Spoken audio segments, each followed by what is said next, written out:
Kings and Queens, Your Majesties, welcome back to the channel. Thank you so much for always returning. Trust you and yours are well, and you're loving yourself and others like always. Many thanks to all of you for the support you give to the channel. Thank you so much to our channel members, to our anonymous supporters, to all of you, my esteemed subscribers.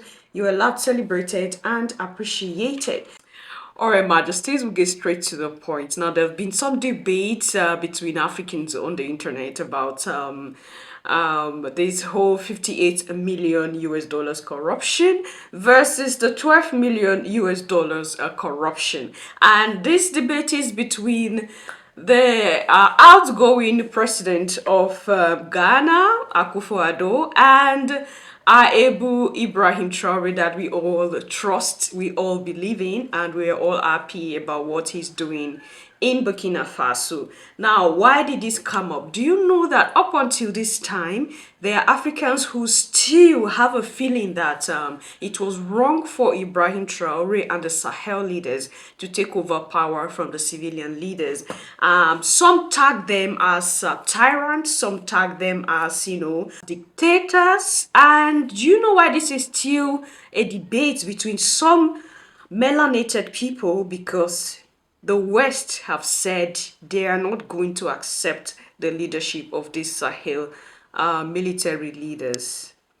That is exactly the situation. Now, for some of you who are not aware, up until this time, Europe and America have not still accept or acknowledged the leadership of the Sahel leaders because they feel like these are military guys that do not have the know-how to lead people. They do not have the knowledge to lead people in a civil way. So they feel like these leaders, these military leaders shouldn't be there as leaders up until this time. So they've not been acknowledged as leaders. And even when they are trying to, pay respect, they do not look at these leaders as leaders. Remember the other situation where we're talking about how the EU body bypassed the leaders of of Niger, okay? They bypassed the Niger leaders, the military leaders, and went through NGO to support, to give him humanitarian aid. And then the military leaders came out and said,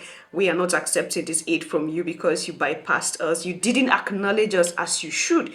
Because these bodies, these foreign bodies, have not acknowledged these leaders as leaders at all. And it's quite unfortunate because these are leaders who are changing the situations of the Sahel. Niger is the fastest growing economy right now in the world. You can do your research about that. Burkina Faso is following suit. Mali is the same thing. This is a thing of joy. Like I tell you, when I talk about the Sahel, there is always joy in my heart because there is a belief, there is something in me that keep telling me that if the Sahel can change, if the Sahel can produce these parts of change in the motherland, then it's never impossible for other parts of the continent to change. So I want to take you through some of the debate.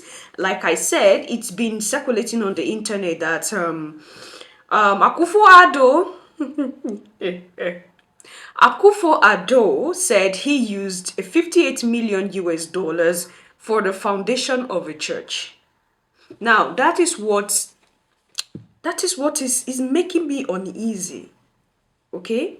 Now, if you're not new here, you know what we do here. We want to cut off from this whole religious prison, colonialism, and everything because they are all interwoven. Like I tell you, the aim of those who initiated this whole idea of trying to commune with ourselves and discover who we really are as man, the aim of these people have been defeated by those who are using religion, those who organized it. Religion. Initially, those who created these things never call it any religion. It was just a way of life that they are just masters, ascending masters that people go to learn from them. People go to understand some things about their life from them. They never said they organized any religion. But because these people want to control the world, they organized this religion and use it as a tool to manipulate people.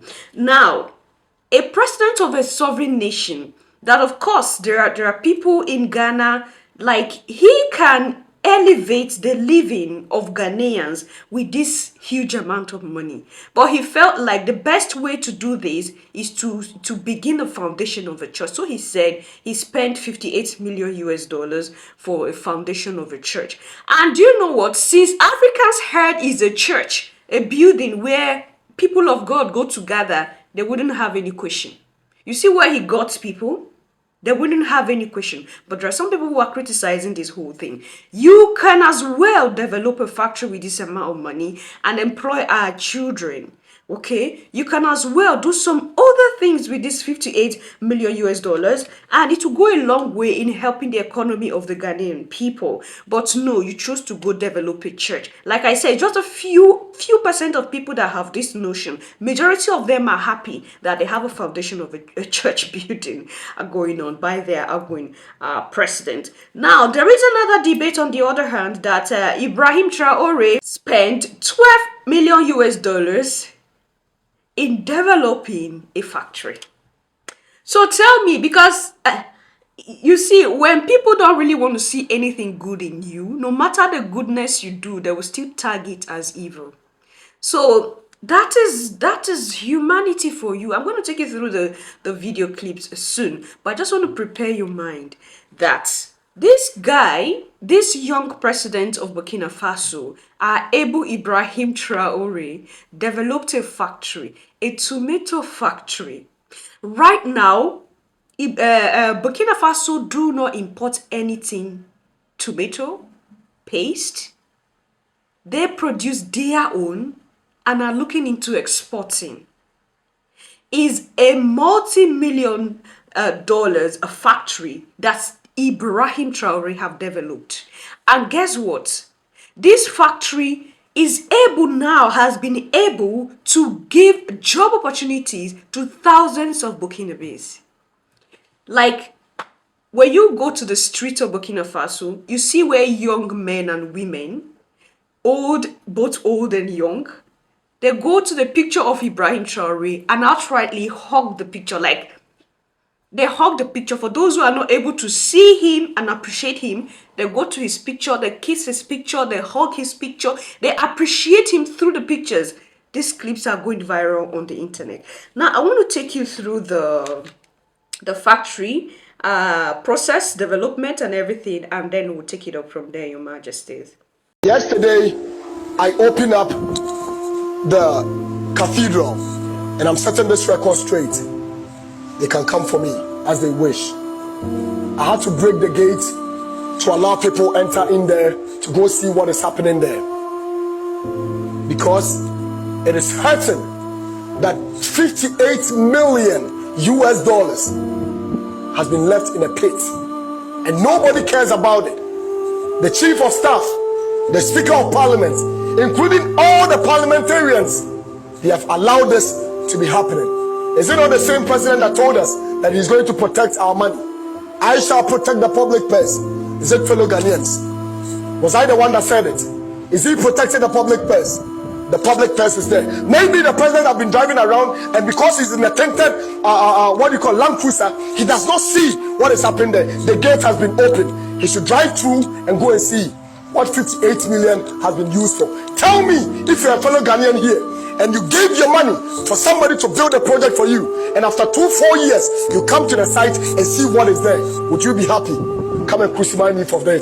I did it not because I'm just trying to be rude or trying to break the law, but I did what I did because I believe I'm a Ghanaian, and it's painful for young people to go to hospitals and they don't have bed, for mothers that are going to give birth for the first time and welcome in a Ghanaian give birth on the floor, whereas $58 million has been left in a pit.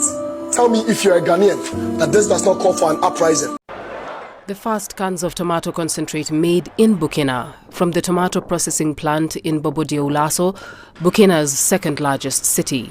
Local tomato processing is now a reality thanks to contributions from the local population. This venture into value addition will create great opportunities not only for the city but for the country. We used to have problems with sales, and when producers managed to export, it was to Cote d'Ivoire. There too, the tomatoes rot on the way. With the arrival of the plant, this handicap has been dealt with. The transitional president, Captain Ibrahim Traore, invited Burkinabes to subscribe to the shareholding for the plant, eliminating the need for external aid. The plant will help to mitigate waste in the tomato sector due to insufficient storage and processing infrastructure. This is part of the industrialization process. We can only be proud of our approach, which is understood by the people. The message for the Burkinabe is to have confidence, because this is concrete proof, and I invite the Burkinabe to continue to subscribe to the popular shareholding program. Endogenous development is a doctrine. We can only develop through ourselves. For the people of Bobo, this plant will bring a new lease of life and provide an economic boost to the country's second largest city. The factory will be processing locally grown tomatoes into paste, puree, and sauces. We hope that the state will provide the means to support tomato growers so that they can produce enough, because the factory produces 100 tons of tomatoes a day, and so we'll have enough raw material to keep the plant running full-time. Agriculture is a cornerstone of the Burkina economy, with the sector engaging almost 90% of the country's population. This tomato processing plant will generate over 100 direct and 7,000 indirect jobs for the country. Your Majesties, you have heard that. Now, where is the debate about? Like, what is the essence of the debate? Ibrahim Traore do not have up to 58 million US dollars. He have 12 million. And he utilized this 12 million into developing a factory that will serve as a long-term solution to certain situation in Burkina Faso. And the civilian leader, whom the West acknowledge as a full-grown leader, they support and help, have 58 million US dollars. Instead of thinking of saying, okay, let's develop a factory, let's do one thing or the other, he felt like beginning the foundation of a church is the best that he could do for his people.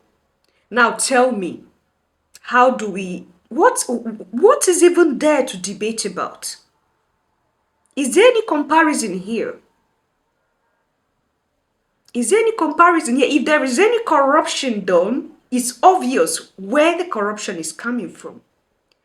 And I just hope that the present president, congratulations to the Ghanaians anyway. They just had their elections some days ago, and they got a new president, John Mahama. And the prayer is that things change for the better. So the question I wanted asking, okay, what I wanted saying is, I just hope that the present president of Ghana do not continue with that project. Because if 58 million US dollars is used for just the foundation of a building, can you now imagine how much will go into the development of that building? This is a building where people just go to sit and communicate. Christians go to sit and worship, right? Your Majesties, there is nothing else done in that building anymore, other than sitting and worshiping. That building will not generate any money. That building will not elevate any people from poverty. That building will not add to the economy of the nation. So, is this not just a way that Akufo Addo devised to, take out more money while he was leaving the position as the leader of a nation? So this question runs through the minds of some critical thinking people, and there are a lot, like I tell you, since we are colonized. It's unfortunate that the moment it becomes God, the moment it becomes church, the moment it becomes religion, we become stupid. We don't even ask questions anymore. Like I said from the beginning, since it was a church foundation, a lot of people do not have, less than 90% of persons do not have anything. They don't have any problem with it. Oh, it's for a church building, a place of God. You see how far religion is dealing with us? You see how far blind we have become by religion? What we need to stand up for, we wouldn't stand up for that thing because it is religion. Anyway, I felt like showing this to you today, Your Majesties. Like I said, I'm always happy when it is the Sahel because good news always emanates from the Sahel. These leaders have proven that if you're an African leader and you want to cut yourself from the hold of colonialism, imperialism, puppetism, whatever you call it, you can do it. These leaders in the Sahel have proved to us that if you want to be a good leader to your people, it is still achievable in this time and age where corruption is the order of the day. This leader have paved the way for leaders in the motherland to pick something out of and emulate. Forget about this whole the children have to learn from the elders. At this time, it's like the elders are the ones that should learn from the children at this point. Because when you look at the age difference between these leaders in the Sahel and civilian leaders of other nations in the motherland, you ask yourself, when it comes to age, these leaders in the Sahel are younger. When it comes to some experiences, because they say age comes with experience, these leaders are younger, but they are proving that it's not by age, okay? It's just for you to have the heart. It's not by the number of schools you have attended. It's not by the number of PhD and the DDDs you have. It's just by you having the heart of being a good leader and having empathy and sympathy for your fellow countrymen. I'm going to see you in my next one. Until then, love yourself, love others. Stay safe, stay positive. Always, Your Majesties. Bye for now.